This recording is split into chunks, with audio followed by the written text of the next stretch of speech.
Hey, welcome, all my right thinkers. Thanks for tuning in to check out your boy, P Funk, Rockin' Muhammad, out here in my lab where I do what I do for you. I got a nice lesson for you today. Might be a little long, but it's gonna be strong. Let's do what we do.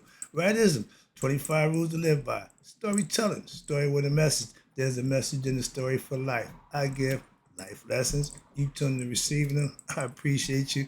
We got a good thing going. Let's rock. Right Thinker's mission, and that's what I'm on, is to enlighten, inspire, educate, and motivate you, the individual, to a higher spiritual level of enlightenment.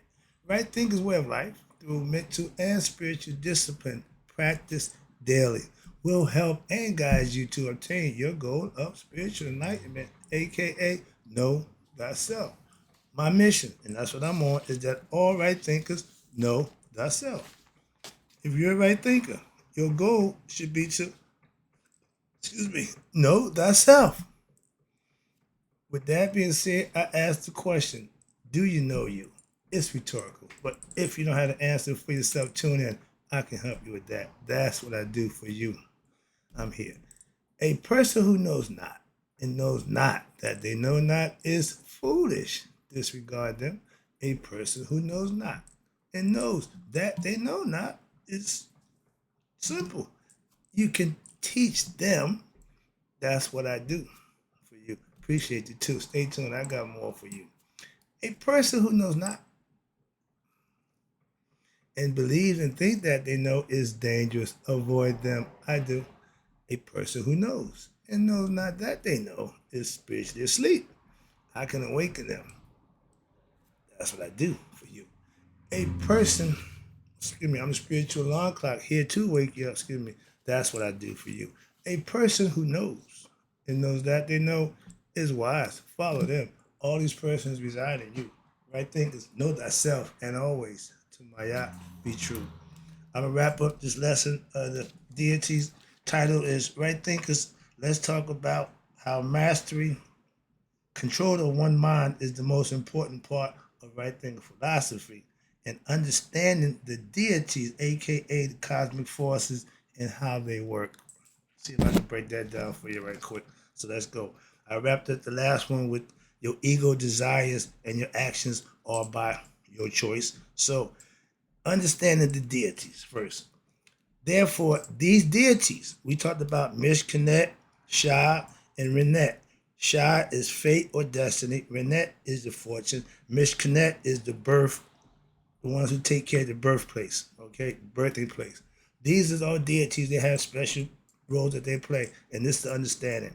These deities and cosmic forces are set up by the divine decree to decree whether or not a person will move forward or attain oneness with the divine, or if said person will make move backwards and have to experience the degrading states of mind. It's all mental, okay? And the ignorant state of mind is a dull mind. They determine the next birth, family, country, or circumstances, etc., of every individual. The important thing here is to understand, again, is that they do not, the deities don't determine a person's fate or destiny. They only carry out the sum total of a person's karmic will, aka RE, actions. Karma don't care about you, nothing. Her job is to give you what you deserve. Simple as that. They all have a function. That's the idea. Okay, hope you get the concept. So now, by understanding that, a person karmic will is their unconscious resolve based on their accumulated desires, beliefs, and feelings by which a person has lived, meaning you've already done this. The karmic basis. So if a person desires wealth and carries out various actions in the attempt to gain wealth, that's cool. Being that you're doing it in a respectful manner, you setting up what? A base for seeking wealth in Again, within the right frame of mind, that's fine. But watch this. Now, those actions become stored in your unconscious mind as impressions. Again, the mind. And at the time of death, they what? They impel a person to continue searching for what? Wealth, even in the next life. Okay? The spirit carries memory. Now, in an unconscious way, you don't even know it. If a person was evil in their life, their own karmic basis, which they accumulated by their actions, will send them to a plane of consciousness when what? When they will now suffer evil experiences. What that sound like? This is known as, hell. Okay, we didn't call it that. Y'all came up there having hell. We just gave the circumstances and situations. Okay, so we know that had to be hell. Why? If you live in eternal damnation, yeah, that's gonna be. But it's by your own hands. Nobody did nothing to you. Everything you did was caused by you. Understand that, people. That's what I'm trying to get you to understand. It's a mental mind thing. And if you as a person was a performer and you did good deeds, right thinkers, in your life, then your own karmic basis will now send you to a plane of consciousness. Again, conscious means you're aware. When your bar have your head on it, that means you are aware of yourself. And when you get to that place, the consciousness where there will experience, now you will experience for the rest of your days, for eternity, heavenly conditions. That's what the Egyptians knew they wanted to get to as a people. Not just if you know, everybody. So they was all concerned with what? Living a righteous and good deed life. So they can go where? To that place that we call heaven for the rest of their life. Not this life. This is known as, again, heaven. Bunch of names for it. We ain't got time for that right now. I want to get this lesson out the way. So understand it, that your deities don't do nothing but their job. Okay? If a person could not attain some desire in the present lifetime, meaning you didn't reach it in this lifetime, Mishkanet now, because you failed, you get to see Mishkanet, that's karma, my girl, will cause you to what? Be reborn again. I told you, if you fail, come on over here. Well, we got something for you. We can try to help you out. Again, they didn't just abandon you. No. See, everybody, oh, you got no. The ones who failed had a chance to get placed by karma.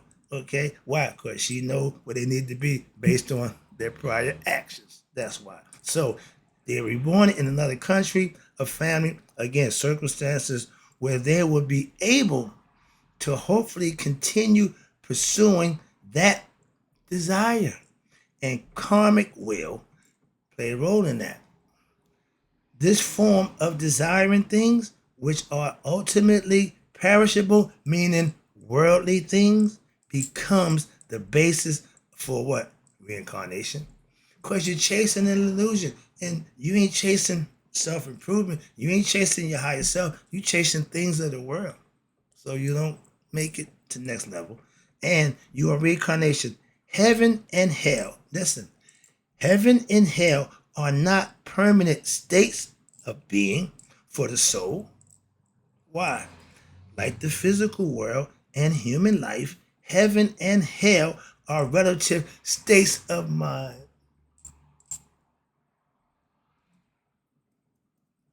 All relative states of experience are transitory, meaning in this physical form, we're having this experience for a reason. They all come to what? An end. This physical life will expire. The only state of being, again, the only state of being that is permanent and imperishable is what? Is when your mind is enlightened and the eternal divine self has been discovered, aka you know thyself. You reach Nihas.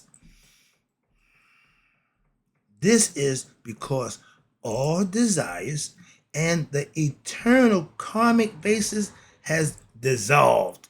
Why? Because enlightenment dissolves the karmic basis because it is made up of illusions, desires, physical passions, and most of all, ignorance of self. You don't know you. You think you are, but you don't. So, since spiritual practice and of spiritual discipline and enlightenment will eradicate what? Self-ignorance and the illusions. Okay? There are no desires left for that which is negative. I'm not doing something that I know is wrong. You had the same concept, free will to do the same thing. That's all it's telling you, which is negative. Or for what? For the ephemeral pleasures. I don't look for sexual pleasures. No, no. Understand that. And attaining, watch this, and attainments of mortal existence. We are spiritual beings having a human experience. Ain't no physical experience that's going to make me do something I know is not right. Simple as that. So for pleasures, riches, wrong reason, not me. If a person was a practitioner of right thinking philosophy, yoga, in life, what happens? Their own purified karmic basis will send them to expand beyond physical desires of the flesh and to discover what? You ready? The divine self. Ding, ding, ding, ding. You know that self. The divine is thy. Thy is divine. So you're learning your divine self. You're learning your true self. All of it comes back to you. You just need to know that heart, mind coherence is having knowledge of self. Simple. This is known as spiritual enlightenment, liberation, eternal freedom, anointing, immortality, etc. And I go more. Nirvana. Everybody got a word for that level of reaching oneness with God. Except the Buddha, they don't have no God. Only, watch this, only this attainment of knowledge of self, spiritual enlightenment, aka Nihas, will end the cycle of birth and death, aka reincarnation, coming back into a body in order to have a human experience in the physical human existence once again. That part is over once you become enlightened to yourself. The game is over. You win. Ding, ding, ding. Why? I'm going home. That's the concept. That's the idea. It ain't never changed. It's been that way for a long time. They try to hide it, disguise it, but it ain't going nowhere. Truth is only found by those who what? Go and search for it. God is inside you. Go inside you and search for it. I ain't saying go Egypt. Go inside yourself. That's why I found it.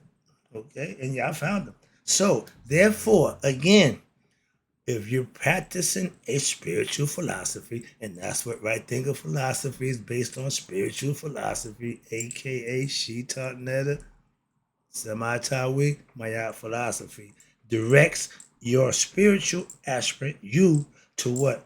Desire after what? That which is not perishable, spiritual, mental, thing that you can take with you to becoming conscious of your higher self. So, you desire after that which is not perishable and fleeting, things of the world, physical things, but the divine self. Yep. You want to be connected to God. So it is important. It is of vital importance and to understand that a person can control his or her own fate. They tell you that all the time. I listen to some of the phrases y'all say from the Bible quotes. Y'all spread them out. But if you ever understood and actually practiced it, you can say it with meaning. You can say it with y'all just say it because well, they know the words. It sound good. No, you should say it with meaning. I do. So when you're spiritually disciplined, you will have love for what? God. I'm not a fan of God. I'm not running around, praise the Lord, raising the roof. Nope. I do good deeds for God. So I know how to serve him. Now, again, how important is understanding control one faith? But controlling what happens? Oh, excuse me. Understanding a person can't control his or her own fate by what? You ready? Controlling their sexual desires, okay, lower nature, negative thoughts, things that not good, perverted thoughts, and most importantly, their feelings and emotions. If you don't have these things in check, you just gonna keep going around and around. The Ouroboros just keep chasing your tail, biting yourself. And this, watch this, these put together, these concepts put together, philosophy you practice, comprise what is referred to. You ready? You do these things, practices daily, they're referred to as mind in mystical philosophy. Therefore, control of one's mind is the most important aspect of spiritual practice, aka right thing philosophy. Why? Because the mind determines everything that happens in the body, aka your life. Whether it be positive or negative, good or bad, you are what you think and believe you are. Mind is the cause of experiences, you ready? Of hell or heaven, happiness or sorrow, enlightenment or degradation, aka ignorance, etc. You see where we're going with this? It's all mental. So even the most infinitesimal form of life, the smallest one in the universe, cannot escape this karmic law. How about that? Therefore, a spiritual aspirant, you right thinkers, you must learn to desire what is true and acting upon and to act according to what is good and righteous. Oh, I gotta be perfect. No, no, no, that ain't what it means. It means in whatever situation you're involved with, you control your actions. That's all it means. And you got total control over how you respond to any situation that you're involved in. That's self-mastery. Now, the karmic law is an example of the power and glory of what? Your divine self, aka Ra.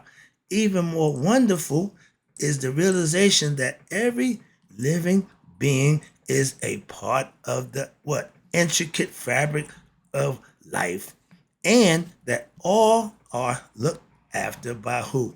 Supreme Being, God, our Father, no matter how insignificant they may seem to be.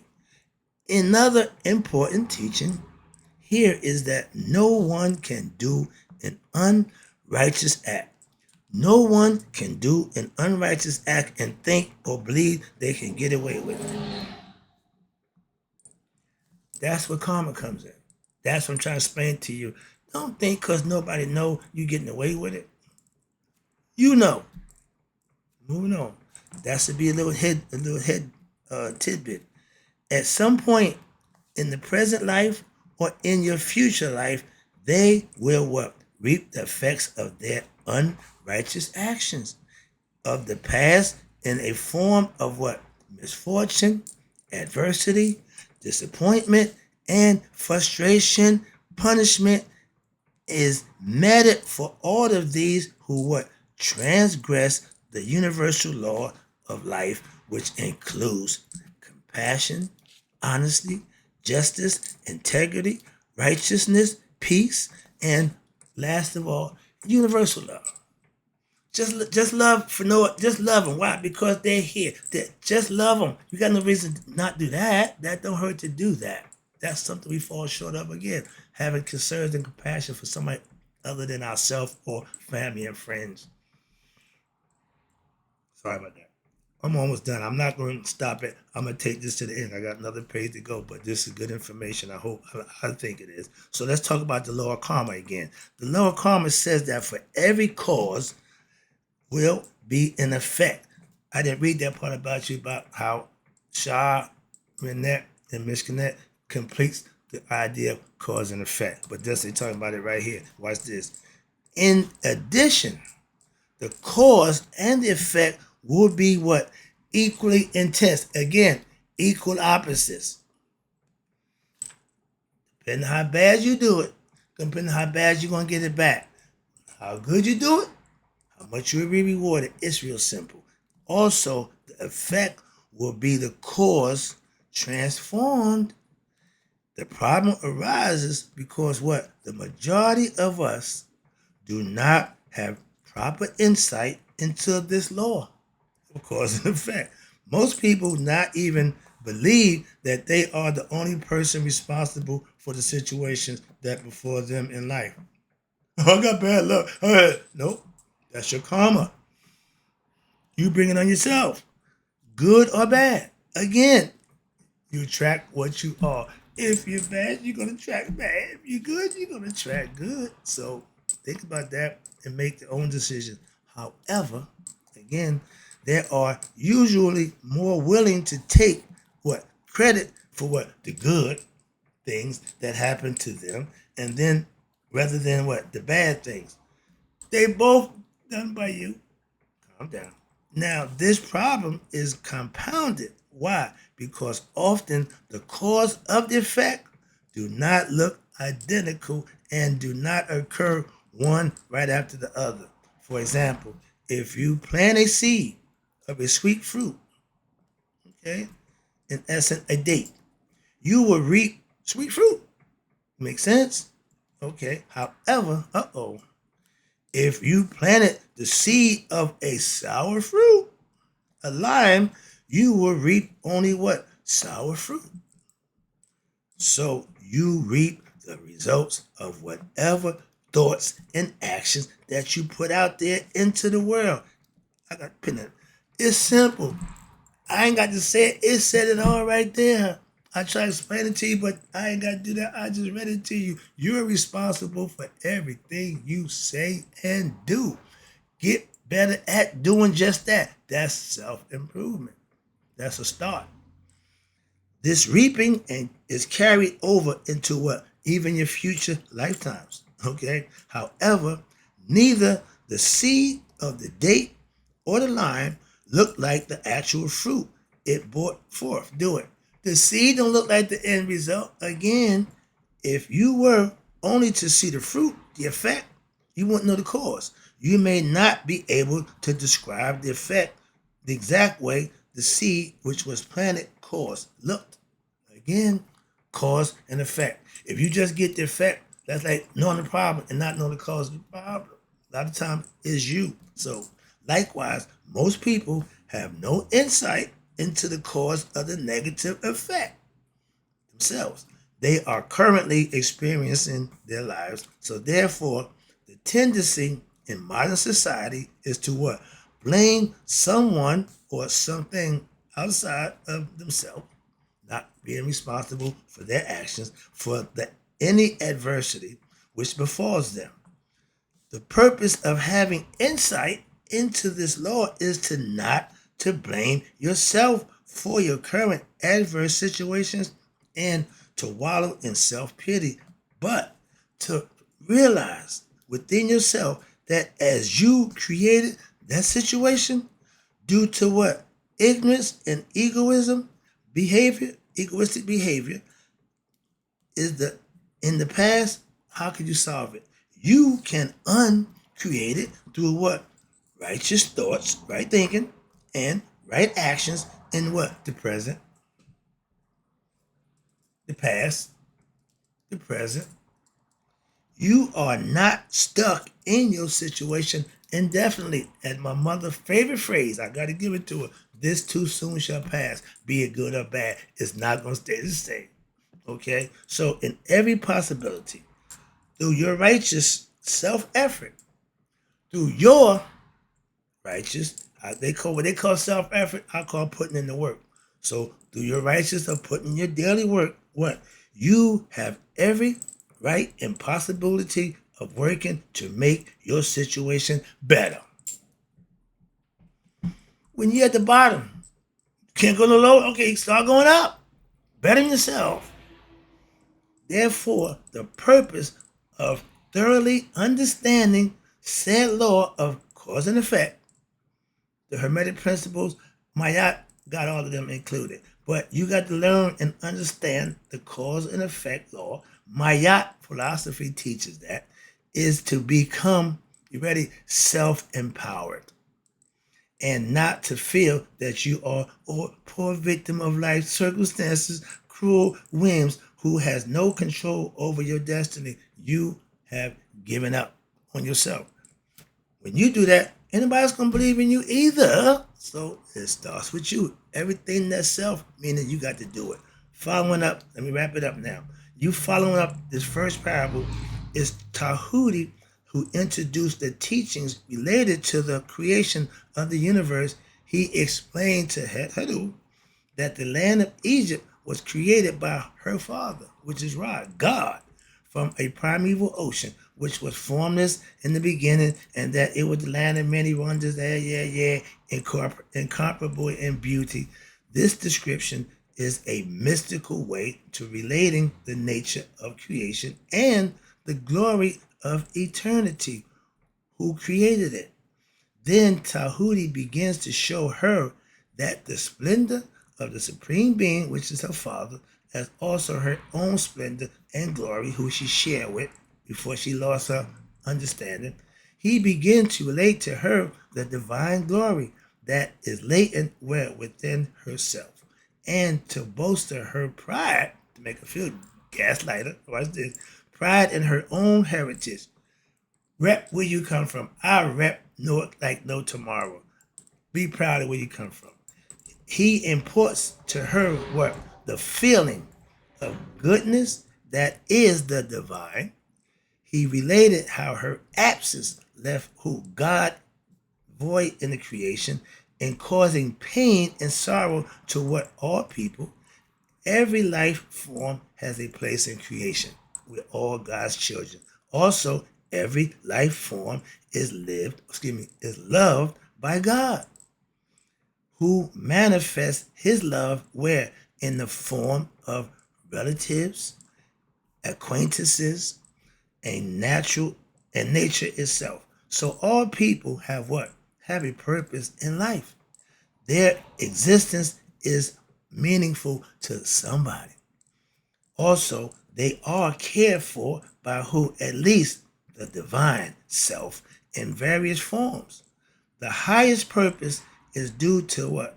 Is to discover your true identity and find your own place, which has been have been decreed for you by who? The supreme divinity, aka God, for you to know thyself. That's the lesson. That's the purpose of life. That's what I'm trying to get my message across to my right thinkers. Know thyself and you good to go. And that's the lesson for the day.